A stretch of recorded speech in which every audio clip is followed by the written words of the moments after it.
Bismillahirrahmanirrahim. Madam Chair, Madam Executive Secretary, distinguished delegates, ladies and gentlemen, Assalamu alaikum, and a very good morning to you all. It is my pleasure to join the 80th annual session of UNESCAP. I thank Madam Executive Secretary for her invitation. This year marks the 50th anniversary of Bangladesh's UN membership. We continue to be guided by the vision of our father of the nation, Bangabandhu Sheikh Mujibur Rahman, in forging a value-driving partnership with the UN. Our multidimensional engagements with UNESCAP remain crucial to our pursuit of regional connectivity, integration, and prosperity. Madam Chair, Bangladesh is now considered a role model for social development, a regional stability provider, and an emerging regional connectivity hub. Our government has mainstreamed the Sustainable Development Goals into our national development strategies. We consider the 2030 Agenda to be a blueprint for supporting our smooth and sustainable graduation from UN LDC status by 2026. Bangladesh is now provides critical links to the Trans-Asian Highway and Railway network. Our physical and digital infrastructure and being developed to foster regional trade and connectivity. We offer access to the Bay of Bengal for landlocked territories in our neighborhood. We stand ready to work together with all regional partners through mutual understanding and cooperation. Ladies and gentlemen, the Asia-Pacific region must stand united against our common enemies of poverty and hunger. In Bangladesh, we have reduced poverty from 41.51% to 18.7% between 2006 and 2022. We have reduced extreme poverty from 25.1% to 5.6% during the same period. We remain confident about eradicating extreme poverty by 2030. We have made notable progress on food security with focused intervention on maternal and child nutrition.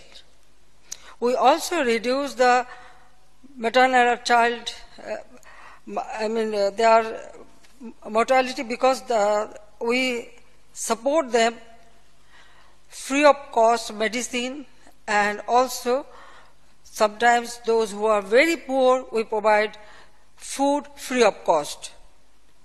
Our current priority is to address inequalities through income distribution, asset ownership, and social protection. Because I always give importance to our younger generation, especially children. And newborn children also, we always assist to the mother-to-be. And that way we reduce the child and mother mortality very quickly. And it will continue. Our government has taken concrete initiatives to promote quality, inclusive, and transformative education. We have attained near universal enrollment and gender parity in schools through cash transfers, school meals, free textbook distribution. Our achievements in reducing infant, child, and maternal mortality stands out in the South Asian context. Building on our community-based health service system, we are now working on attaining universal health coverage by 2030. Madam Chair, the vibrant social mobility of our women and girls is reflected in our regional ranking and reducing gender gaps. Our wide-ranging social security measures serve the most vulnerable, including persons with disabilities, the elderly, and insolvent widows. We have recently launched a universal pension scheme to cover both formal and informal sectors. Our achievements in financial inclusion has been a game changer for the rural economy. We offer targeted policy and fiscal support to micro, small and medium enterprises for skill development and employment creation. Under my flagship Ashran project, we have been able to accommodate more than 4 million landless and homeless people in free housing. All the house and land we are providing them, it is free of cost. Our government has kept its commitment to ensure safe drinking water, improved sanitation, electricity access, and internet coverage across the country. We have set up hundreds of digital centers to bring public services to our people's doorstep. We are now aiming to build a knowledge-based smart nation by 2041 under the banner of Smart Bangladesh. Madam Chair, much of our development gains are affected by climate impacts. As a low-lying delta, Bangladesh has no option but to invest heavily in climate resilience. Bangladesh is already recognized as a global leader in climate adaptation. We are happy to share our traditional and innovative solutions with other vulnerable countries. We urge developed and emerging economies in the region to raise their time-bound emission reduction targets.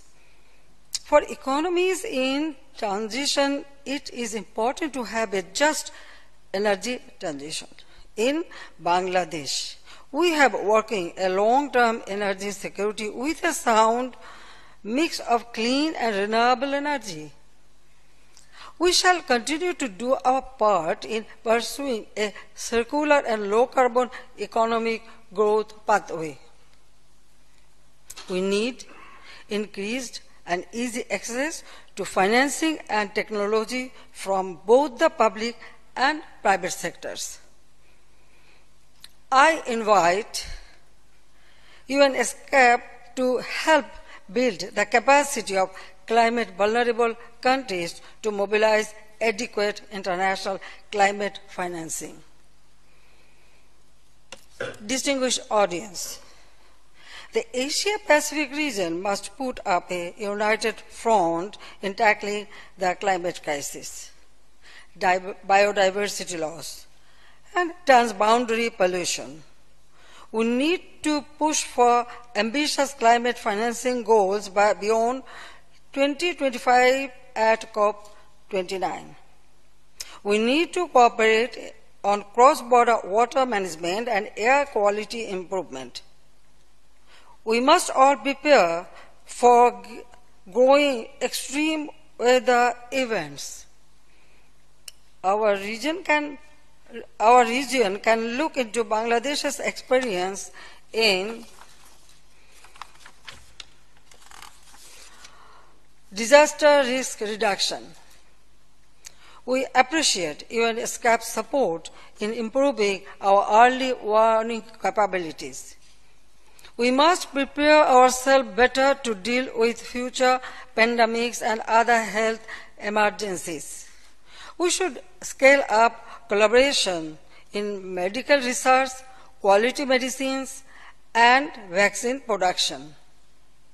A reliable regional supply chain is needed for essential commodities. Bangladesh stands ready to contribute by positioning itself as a preferred investment destination for the region. I invite Asia-Pacific countries to take advantage of the 100 special economic zones we are setting up. Madam Chair, the preconditions for sustainable development is lasting peace and security.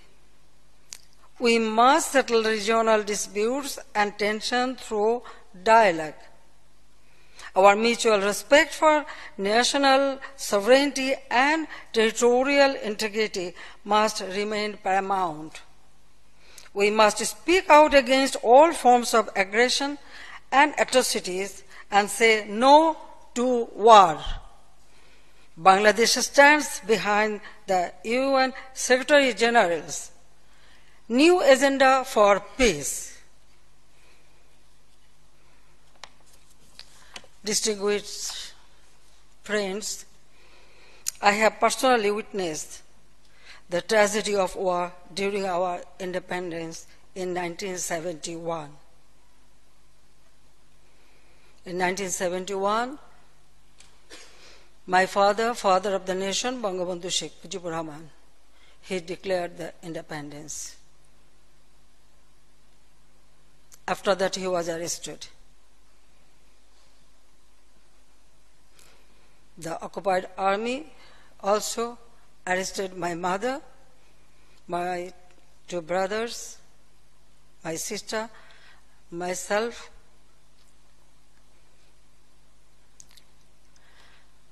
They occupied our home, destroyed it, looted, and they put us in an abandoned house. There was no furniture, no security, no food arrangement, nothing. Yes, they provided just only one blanket for whole family. I was pregnant that time. My younger brother was only 6 years old. For whole day and night up to next day, we didn't receive any food or anything. Till we liberate our country, we were under that custody. My son was born in captivity.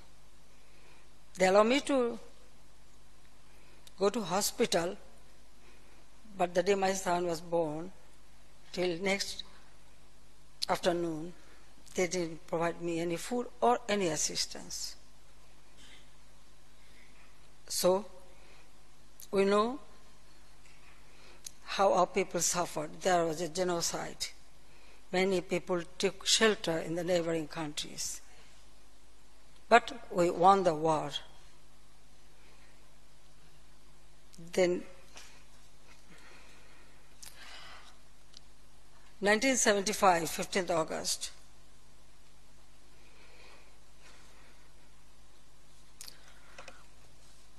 I lost my family.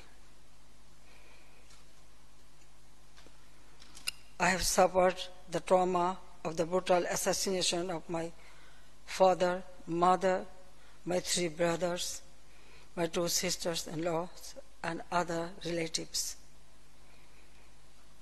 My sister and I was abroad that time. I was in Germany. We could not come back to our country because military dictator took over power and declared martial law, and they prevented us to come back to my country. We have to live abroad as a refugee for 6 years.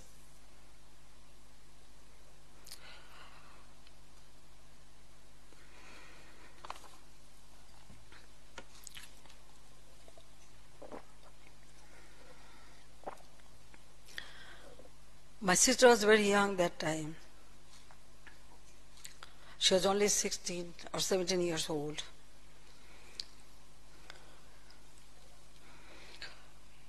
Well, after 6 years, I was able to return home.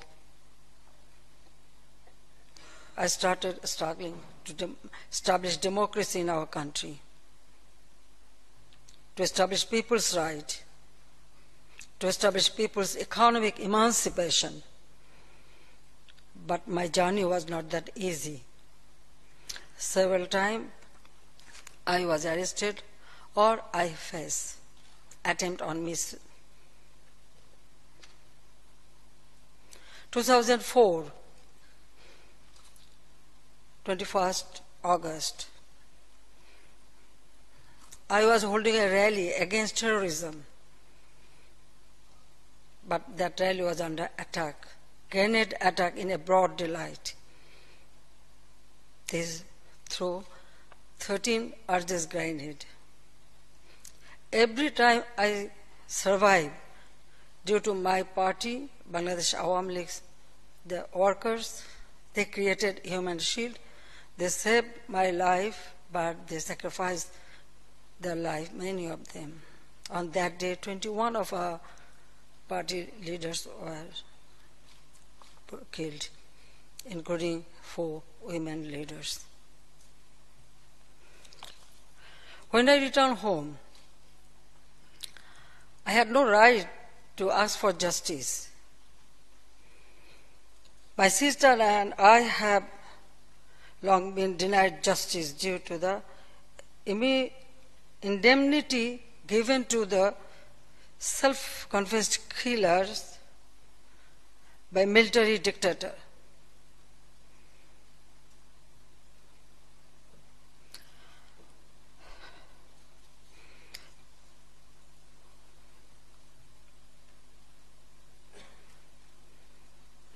So, our hearts reached out to unnecessary human suffering anywhere in the world.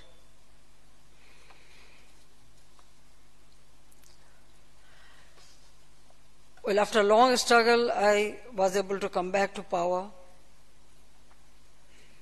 Then, second time, I came back to power in 1996. Till 2001, I was there. Then again, 2008 election I won, and 2009 I was able to come back to power with the people's support. There are many conspiracies, but I enjoy people's love, affection, and understanding and support. That is my only strength. So, in August 2007, when thousands of Rohingya men or women and children from Myanmar fled to Bangladesh, we offered them temporary shelter. It was also inspired by my sister. She said, look what happened in 1971, the way our people suffered. They faced genocide. So these people are suffering. So we must open our door and give them shelter. Both of us, we went to Cox's Bazar, we see them, we allowed them to come and take shelter.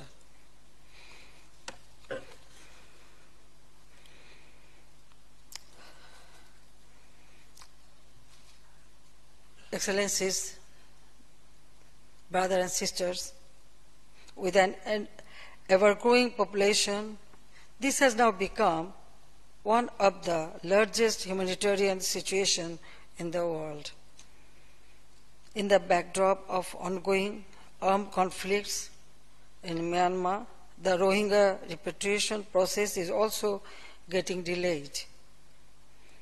This is creating serious security risks within and beyond our territories.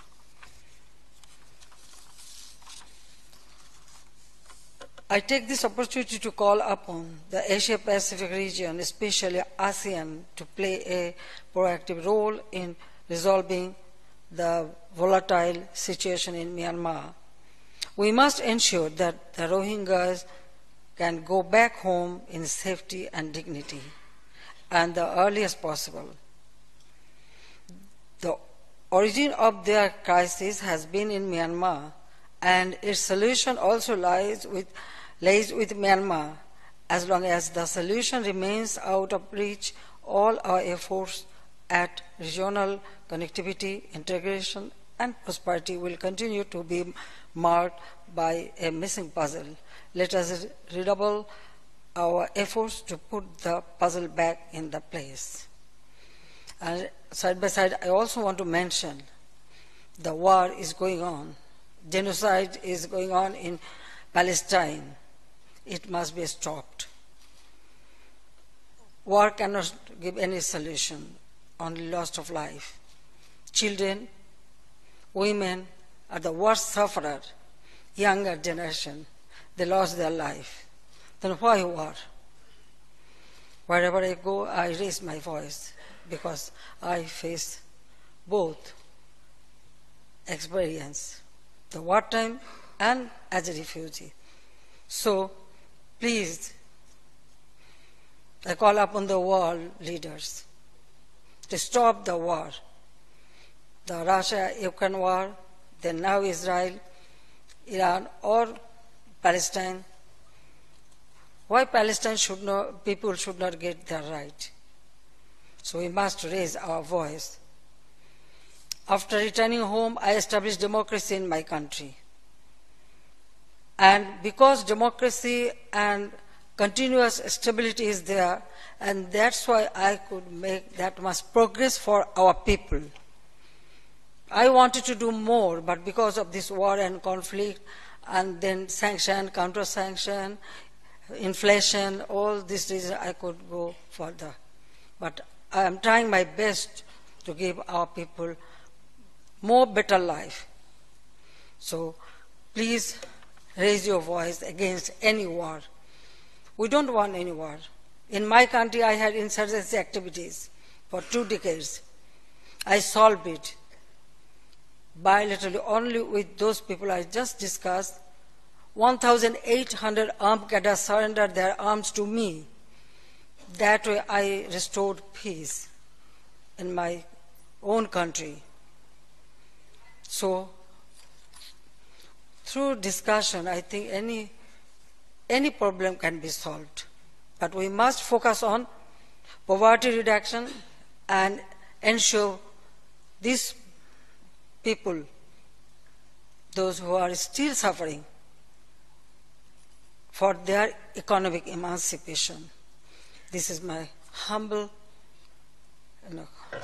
call upon the world leaders, people, and also developed country. I thank you very much, Madam Chair, for giving me this opportunity to talk. I'm sorry I have to mention some of my...